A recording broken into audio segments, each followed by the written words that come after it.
Hey everybody, Amy from the Chaos Kitchen / garden here, and today I'm going to introduce you to the wild world of bear's garlic and flame cakes.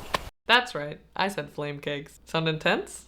That's just the German talking. In Germany we call them Flammkuchen, which I lovingly and literally translate to flame cakes. While this Alsatian specialty stems from a fairly small region that blends French and German cuisine, it appeals to anyone who enjoys doughs with toppings. Basically, it's what happens when pizza gets German efficiency and French flair. A thin, crispy flatbread baked in a wood oven.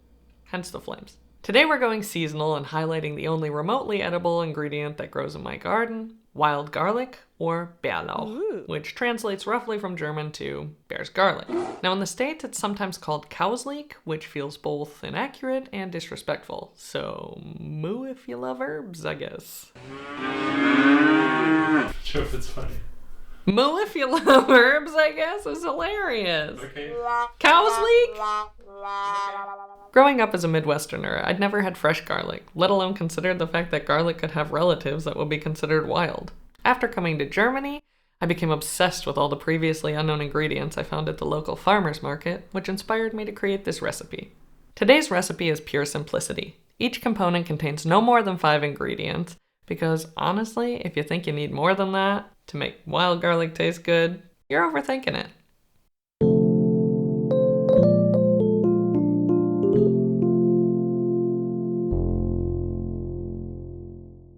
For this recipe, you will need 200 grams or 2 cups wild garlic, roughly chopped, 3 tablespoons pine nuts, 50 grams or a half cup of parm, grated, a few sprigs of thyme, optional, 600 grams or 4 cups cherry tomatoes, sun-dried tomatoes will do in a pinch, 360 grams or 3 cups flour, 200 grams or 1.5 cup crème fraîche, olive oil for your pesto and dough, a 1/4 teaspoon salt, plus more to taste for each element of the dish, and 180 milliliters or 3/4 cup water, not pictured here. Wild garlic and tomatoes are the unlikely power couple we are fully endorsing. To prep these showstoppers, mix your tomatoes with a few tablespoons of olive oil and a pinch of salt. Then slow roast them in the oven at 100 degrees Celsius or 300 degrees Fahrenheit for 2 hours, or until you have tiny shriveled gems that would make a German farmer swoon.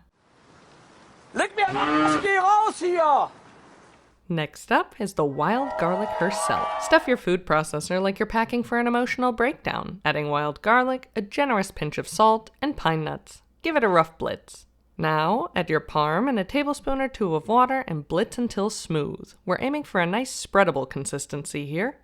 Once you're happy with your pesto, finish it off with around 60 milliliters or about a 1/4 cup olive oil and incorporate with not more than a few short, careful pulses. It's important to avoid adding olive oil until the end, as blending it too aggressively may release bitter compounds. Quick reminder here, this is the Chaos Kitchen, not a Michelin star hostage situation. Use what you've got. Yes, chef. Thank you. If you can't find wild garlic where you live, no worries. Simply swap in some ramps if you're bougie, or just roll with basic basil pesto. Before we dive into the final step, crank up your oven to max heat, 250 degrees Celsius or 500 degrees Fahrenheit. Flame cakes are traditionally baked in a wood oven, so if you don't feel mildly threatened by the heat, your oven is not hot enough. Now, for the final and simplest element of the dish, the dough. Start by adding flour to a medium-sized bowl. Then, add a 1/4 teaspoon salt, 3 tablespoons of olive oil, and 180 milliliters or 3/4 cup of water, and mix with a wooden spoon until a shaggy dough comes together. At some point, the spoon just won't cut it anymore, and you'll have to swap the spoon for the brute force of your bare hands. Knead with just enough enthusiasm to convince it you know what you're doing until a smooth, supple dough is formed. Split the dough into 3 equally sized baby doughboys and roll them into taut little balls, tucking them in under a clean kitchen towel to allow their gluten to rest for about 15 minutes. Now your Flammkuchen is ready to pop off. Roll out your dough as thin as it allows, giving it a generous smear of crème fraîche and a few cranks of salt, and bake for 3 to 5 minutes at max heat. Now you may have some rogue bubbles appear here. Don't be afraid to give them a quick stab. Stab. Once the edges are browned, remove the crust from your oven, drizzle with dollops of pesto, bedazzle with your tomato gems, and sprinkle with thinly sliced ribbons of feral garlic and the last bit of this month's paycheck. I mean, pine nuts. This is your world. Your dreams come real here. Serve this god-tier, seasonal, Franco-German, wood-fired masterpiece straight to your friends, preferably while they're still too intimidated to ask any follow-up questions about Alsatia.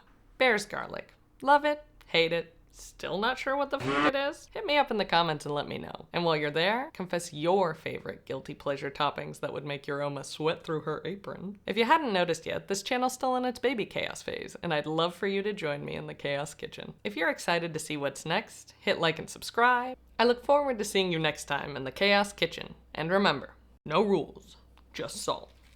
Traditional way.